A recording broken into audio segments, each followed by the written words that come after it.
Assalamualaikum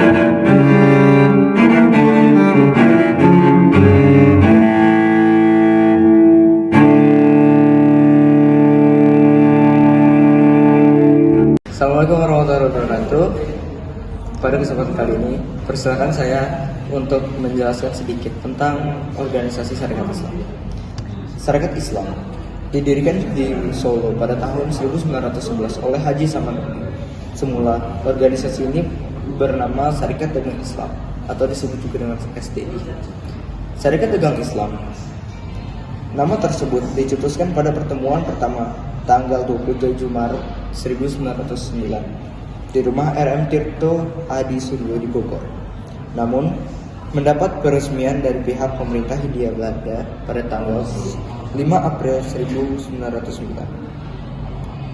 Sejak RM Tirto Adi Suryo dalam pembuangan, maka kegiatan SI atau Sarekat Islam diteruskan oleh Haji Samanhudi.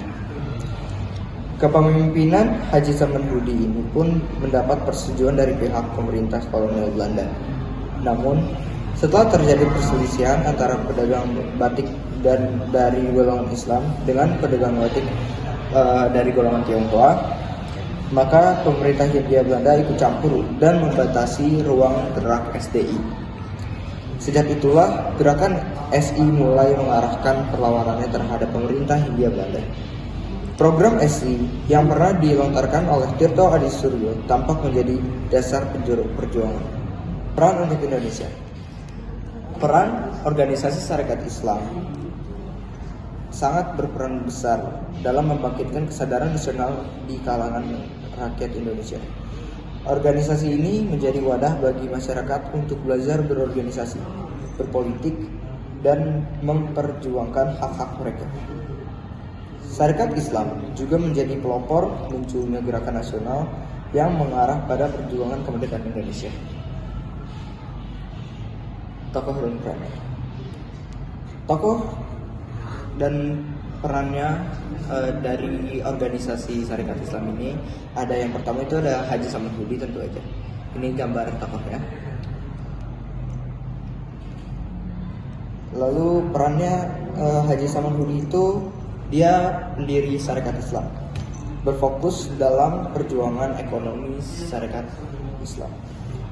Yang kedua ada Djokroaminoto.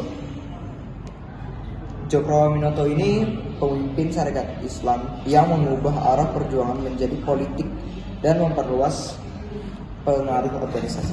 Ini gambarnya. Lalu yang ketiga ada Tirto Adi Suryo.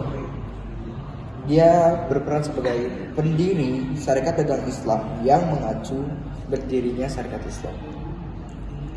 Tujuan organisasi Sarekat Islam untuk meningkatkan kesejahteraan dan martabat rakyat Indonesia, khususnya kaum pribumi dan umat Islam yang saat itu masih tertindas oleh kekuasaan kolonial Belanda. SI juga memperkuat persatuan dan solidaritas umat Islam, melindungi pedagang pribumi dari ketidakadilan ekonomi, serta menumbuhkan semangat kebangsaan dan kesadaran politik di kalangan masyarakat Indonesia. Selain itu,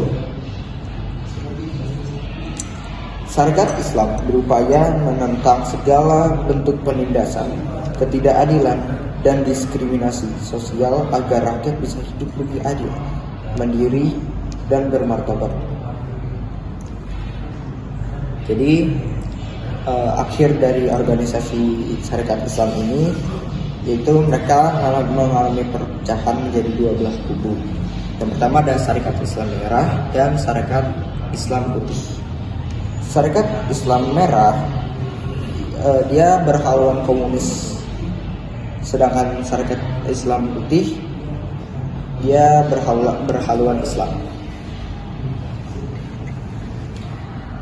Perpecahan ini terjadi di sekitar tahun 1921 karena adanya pengaruh paham komunisme dari anggota seperti Sam Maun dan Darsono. Untuk menjaga kemurnian perjuangan Islam, Sarekat Islam Putih kemudian mengganti nama menjadi PSII atau Partai Sarekat Islam Indonesia pada tahun 1923. Sejak itu, Sarekat Islam tidak lagi menjadi organisasi besar seperti sebelumnya. Sekian dari saya. Terima kasih. Wassalamualaikum warahmatullahi wabarakatuh.